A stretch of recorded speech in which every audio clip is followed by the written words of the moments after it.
dele, mais precisamente ali na igreja do Campos Elíseos.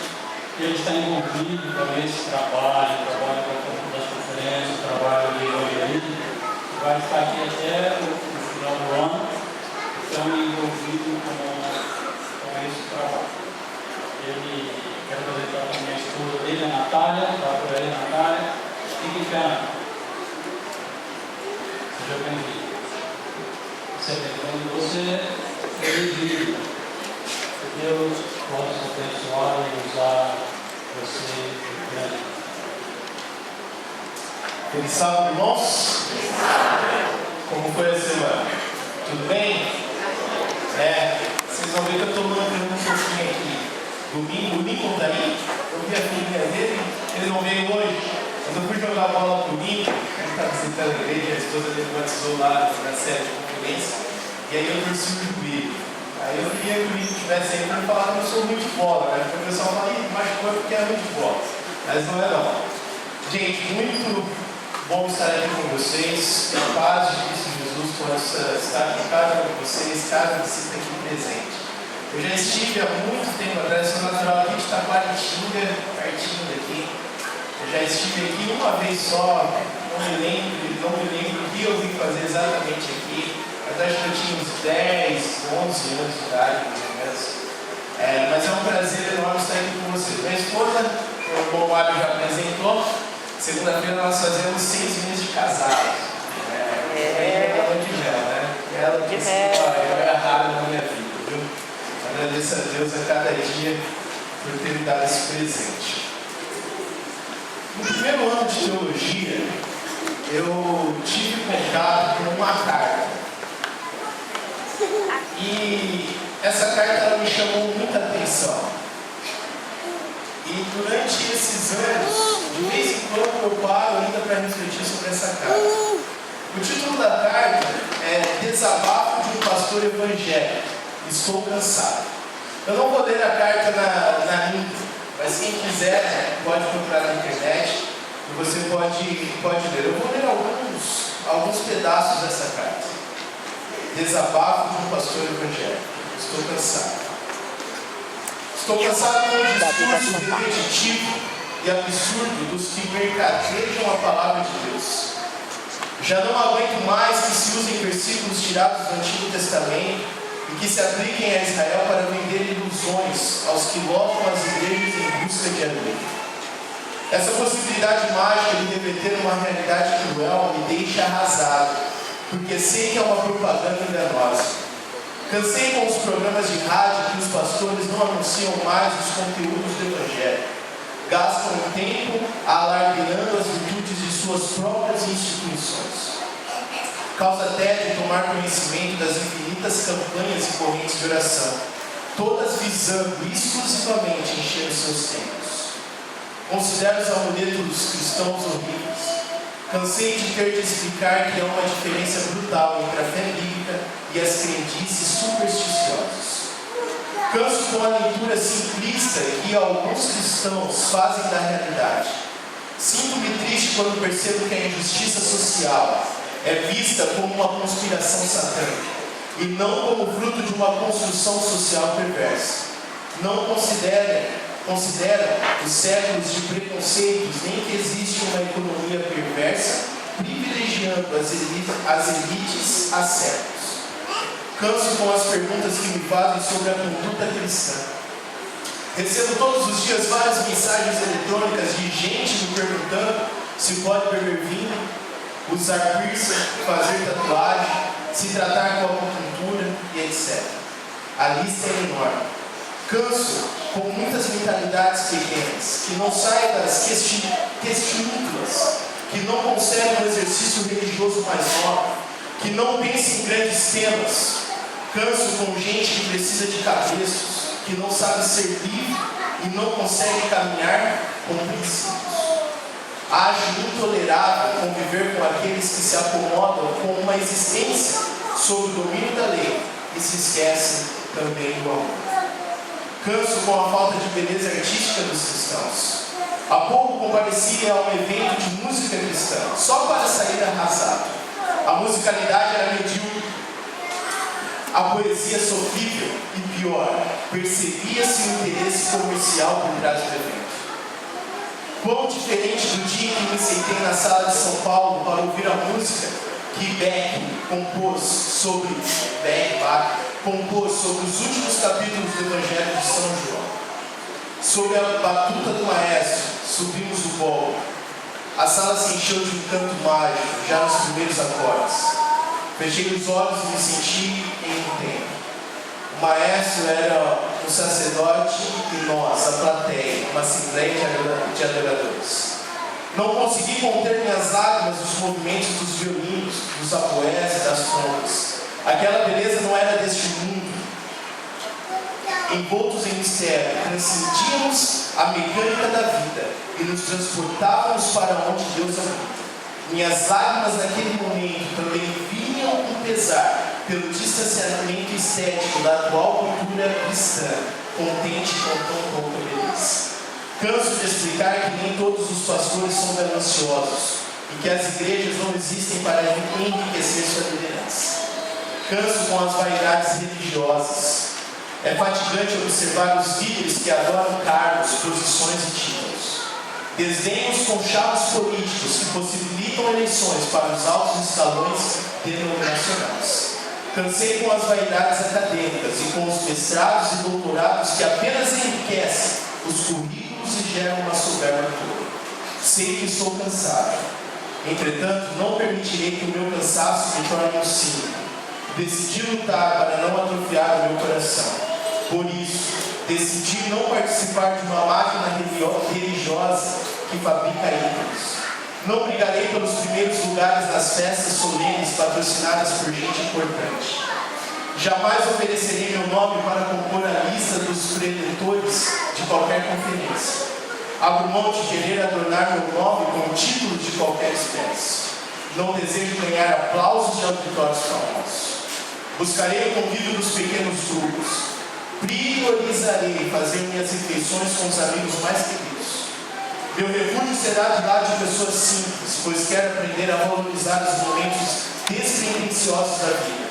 Lerei mais poesia para entender a alma humana, mais romances para continuar sonhando, e muita boa música para tornar a vida mais bonita. Desejo meditar outras vezes diante do pôr do sol, para em silêncio agradecer a Deus por sua fidelidade. Quero voltar a orar no secreto do meu quarto e ler as Escrituras como uma carta de amor de meu Pai. Pode ser que outros estejam tão cansados quanto eu. Se é o seu caso, convido então a mudar a sua agenda, romper com as estruturas religiosas que sugam suas energias, voltar ao primeiro amor. Jesus afirmou que não adianta ganhar o mundo inteiro e perder a alma. Ainda é tempo de salvar a casa. Essa carta ela é muito extensa, eu li algumas partes, ela é maior ainda. Mas a gente percebe que há uma grande necessidade hoje, dentro do mundo cristão, dentro do nosso ambiente. Nós sabemos que nós, adventistas do sétimo dia, fomos chamados para anunciar ao mundo a última mensagem. Só que muitas vezes nós, como este povo, não estamos vivendo essa mensagem. Por isso hoje nós estudaremos um pouquinho a respeito daquilo que nós devemos fazer e qual a consciência que nós devemos ter antes que venha o grande dia do Senhor. Abra tua Bíblia em Joel, capítulo 2, do versículo 12 ao versículo 17. Enquanto você procura, vou contextualizar. Joel, capítulo 2, versículo 12 ao versículo 17. O nome Joel significa o Senhor é Deus. Este é o significado do nome Joel. O livro é uma das belezas do Antigo Testamento. O livro aparentemente parece ter começado a ser escrito antes do reino do sul ser levado ao cativeiro. Joel então fala no capítulo 1 a respeito da assolação que teria as plantações de Israel pela chegada de gafanhotos. E ele faz uma alusão desses gafanhotos como sendo grandes e poderosos exércitos. Quando o povo diante de Moisés falou que serviria a Deus, o próprio Senhor, por intermédio de Moisés, deu ao povo uma lista de bênção e maldição. em função de sua desobediência. Se nós olharmos em Deuteronômio 28, não tem problema não, acho que nós não vamos pular, né? Se nós olharmos em Deuteronômio 28, nós vamos ver duas listas. Deus havia estipulado para o povo que eles deveriam ser fiéis. Caso eles fossem fiéis, Deus derramaria bênção sobre a vida deles. Caso eles fossem infiéis, Deus derramaria maldições. E uma das maldições previstas, uma das normas que Deus instituiu dentro das listas de maldições, foi a destruição da plantação de Israel por gafanhotos. Então, o exército de gafanhotos é muito usado no livro de Jó. Salomão também fala do juízo feito através de gafanhotos, em 1 Reis 8:37. Quando o filho de Davi estava dedicando o tempo ao Senhor, ele pede a Deus, relembrando aquilo que Deus já havia falado por intermédio de Moisés, que se acaso o povo viesse a profanar o templo, que Deus mandasse gafanhotos para destruir a plantação de Israel. Joel ele fala a respeito de gafanhotos, mas além disso, Joel ele fala de juízo. O profeta fala sobre o arrependimento que deve socorrer, pois o dia do Senhor vem e vem sem demora. E em Joel capítulo 2, versículo 1, nós podemos ver que esse dia já chegou. O profeta visualiza uma praga então ainda mais terrível que está por vir. Em termos altamente poéticos, ele descreve enxames de gafanhotos como se fosse um exército hostil, vindo como um exército do Senhor para o seu julgamento.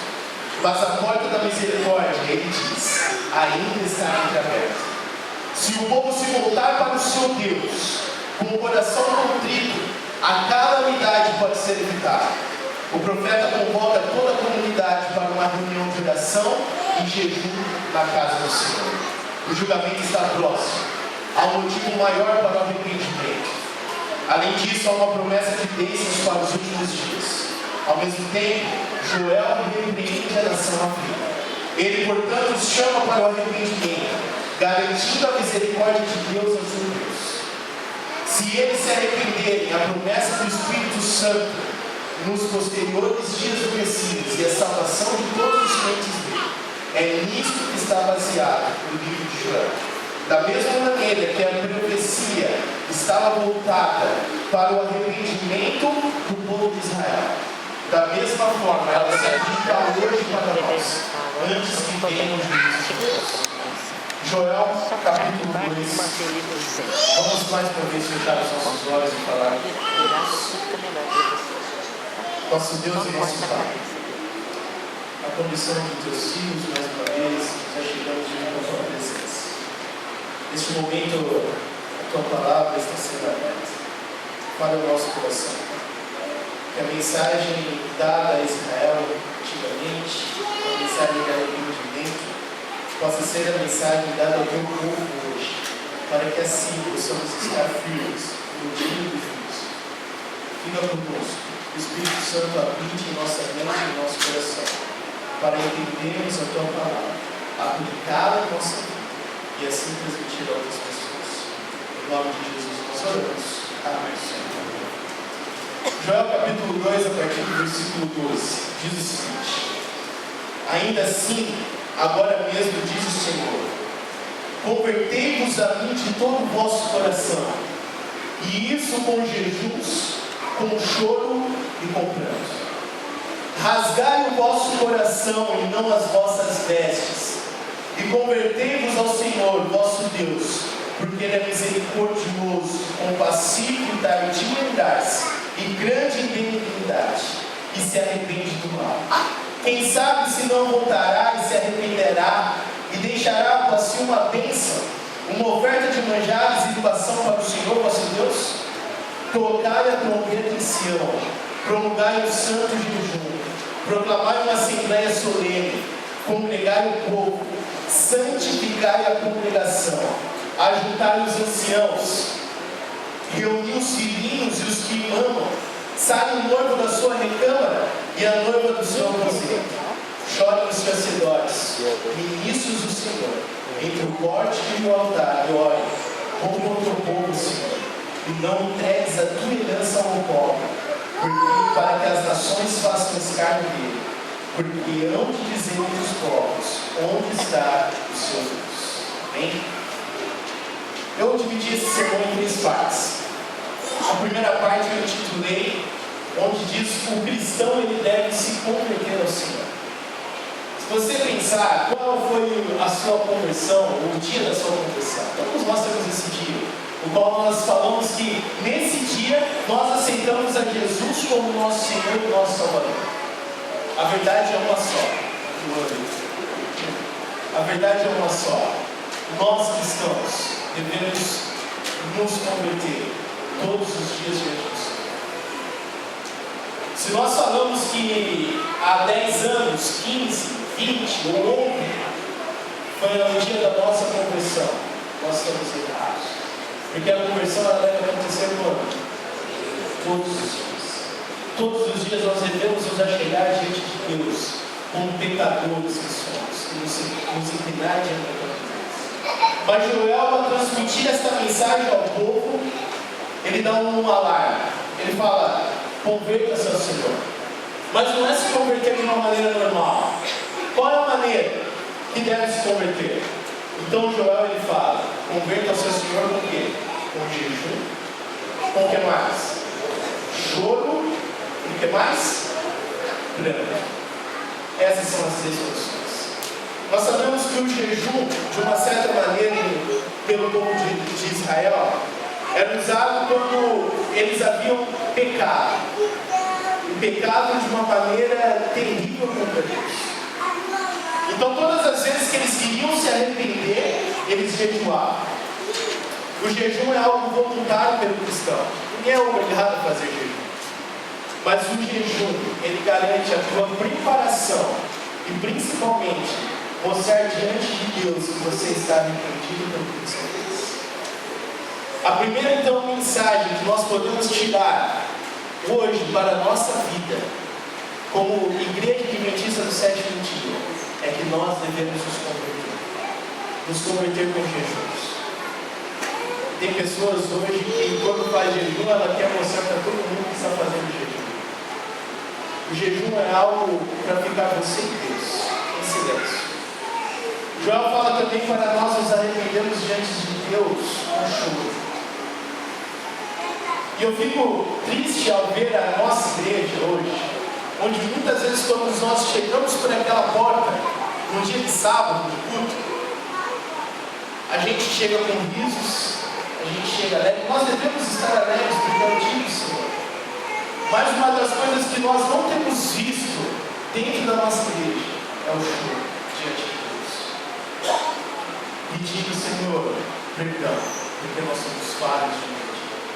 Mas além disso, Joel também não fala apenas do choro, ele fala também do pranto. O que é prantear? O choro, ele dura alguns instantes, alguns momentos.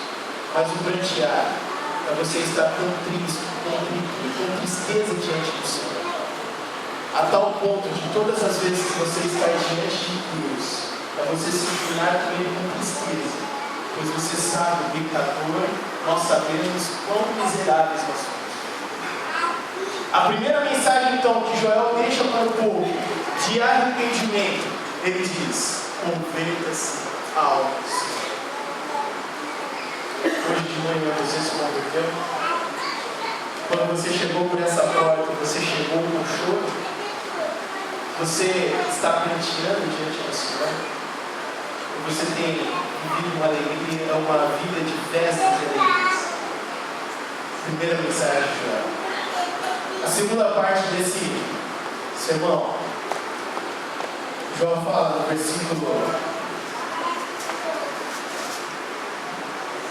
versículo 13: rasgai o vosso coração. O cristão ele deve, acima de tudo, rasgar o seu coração. E é interessante essa linguagem, porque quando um judeu ele rasgava suas vestes, ele estava mostrando que ele estava envergonhado. Ele estava mostrando que ele não estava acreditando por que aquelas coisas estavam acontecendo, com vergonha de si mesmo. Mas nesse momento, Joel, ao falar com o povo, ele diz: rasgai o vosso coração e não as vossas vestes. Para quê? Mostrando que o arrependimento ele deve ser algo sincero. Algo sincero e algo de verdade. Quando Joel fala, rasgai o vosso coração, ele está querendo dizer isso. Algo interessante. Moisés ele fala, Joel ele fala o seguinte: rasgai o vosso coração e não as vossas vestes, versículo 13, e convertei-vos ao Senhor, novamente a conversão, vosso Deus, porque Ele é misericordioso, compassivo, tardio em irar-se e grande em benignidade, e se arrepende do mal. Joel está falando assim, olha, da mesma maneira que Deus ele trata com você, quando você for rasgar o seu coração, você deve ser misericordioso também, porque Deus é misericordioso com você. Todas as vezes que você for rasgar o seu coração, você deve ser compassivo, porque Deus é compassivo com você. Todas as vezes que você for rasgar o seu coração, você deve ser tardio em irar-se, porque Deus é tardio em irar-se com você. E da mesma maneira, todas as vezes que você for rasgar o seu coração, você deve ser benigno, porque Deus ele age com benignidade diante de você. Essa palavra benignidade no original é muito interessante, porque ela significa amor, só que de uma maneira bem interessante. Essa mesma palavra significando amor, ela significa o amor de Deus para conosco, o amor do homem para com o homem e o amor do homem para com Deus. A mesma palavra. Amor de Deus para conosco, o amor do homem para com o homem e o amor do homem para com Deus. Agora eu te pergunto, meu querido irmão, você como cristão, não adventista do sétimo dia, mas você como cristão, que acredita em Jesus Cristo, você tem sido misericordioso com o irmão que está do teu lado? Você tem sido compassivo com a pessoa que está do teu lado? Você tem sido tardio em irar-se com a pessoa que está do seu lado? E principalmente, você tem amado realmente a pessoa que está do seu lado? Quando Joel ele fala, rasgue o vosso coração, ele está falando, seja misericordioso, seja compassivo, seja tardio em irar-se, e seja benigno, porque Deus é todas essas qualidades para você. Terceira parte.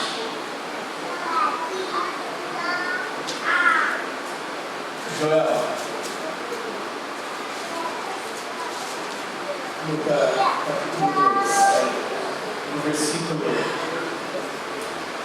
15, ele diz: tocai a trombeta em Sião, promulgai o santo jejum, proclamai uma assembleia solene, congregai o povo, santificai a congregação, ajuntai os anciãos, reuni os filhinhos, os que mandam, saia o noivo da sua recâmara e a noiva do seu aposento.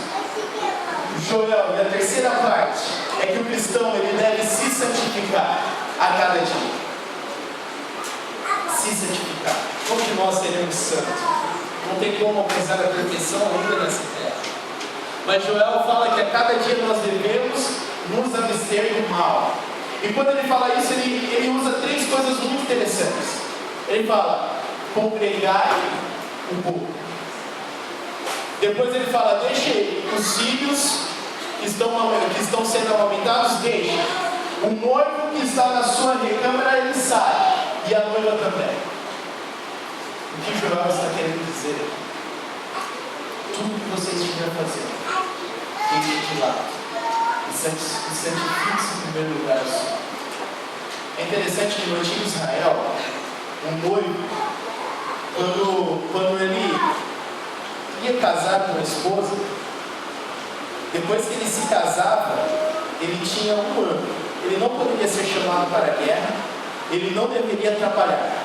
Ele deveria ficar 1 ano dentro de casa com a esposa. 1 ano. E lá em Deuteronômio, lá não vou a passagem, mas em Deuteronômio fala que ele não deveria ir para a guerra para que pudesse trazer felicidade para sua esposa. É algo bom ou não? sou casado 6 meses da Natália. A gente casou em abril, depois nós ficamos 2 meses no colégio, naquela correria de estudo. Depois nós fomos comportar em janeiro. Depois eu fiquei mais uma semana em Santa Catarina comportando. Depois fui para Cotia no treinamento de evangelismo. E agora estou aqui em Ribeirão Preto. A gente aí não tem curtido muito esses 6 meses de casados. Seria uma bênção ficar um ano sem ter que fazer nada. Mas quando o Joel ele dá essa mensagem, ele traz essa mensagem, ele está querendo dizer, gente, prestem atenção. É algo muito importante. Deixe tudo que você está fazendo, até aquilo que é mais importante dentro do casamento, que é um noivo, trazer felicidade para sua noiva durante um ano, deixe e venha se santificar diante do Senhor. A nossa maior necessidade hoje, como cristãos, é santificação. Não estamos nos santificando como deveríamos. Porque, infelizmente, nós não estamos nos convertendo e nós não estamos rasgando o nosso coração diante de Deus. E é por isso que não acontece o processo de santificação. Porque a conversão, ela não está acontecendo. E o rasgar do coração também não está acontecendo. Quando Joel, ele fala para nós nos santificarmos, ele fala como congregação. Você está se santificando quando você está nesse meio?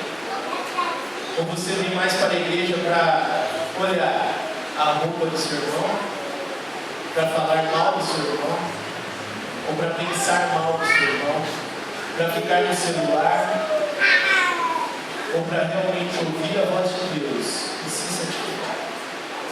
O que você está fazendo, meu querido irmão, quando você vem à igreja no sábado à noite?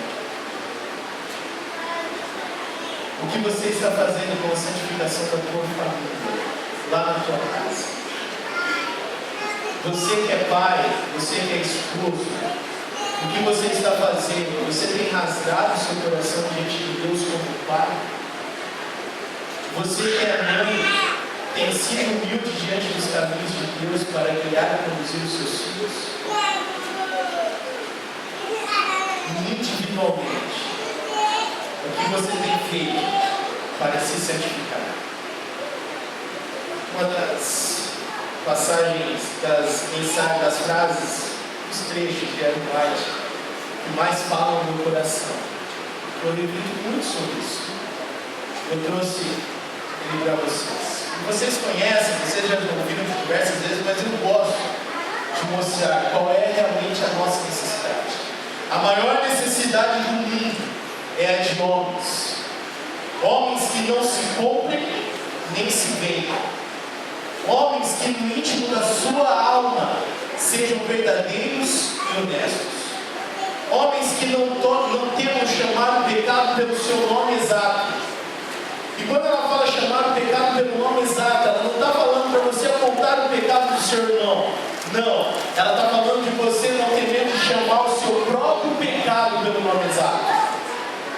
Homens cuja consciência seja tão fiel ao dever como a bússola o é ao pó. Homens que permanecem firmes pelo que é reto, ainda que caiam dos céus. Meu querido irmão, minha querida irmã, a mensagem é dura, não é? A mensagem de Joel é dura. Mas há uma necessidade para nós hoje. A necessidade de nos converter diante de Deus, rasgar o nosso coração diante de Deus e nos santificar diante de Deus. Talvez eu esteja falando esta manhã para alguém que o pecado da mentira tem ido longe demais. E por causa da mentira tem acabado com relacionamentos ou amizades que deveriam ter durado muitos e muitos anos, mas infelizmente está corrompido por causa de mentira. Talvez eu esteja falando para alguém hoje que é tão orgulhoso e faz de tudo para sempre estar em destaque diante das pessoas. Talvez eu esteja falando para alguém hoje que sempre acha que tem razão em tudo.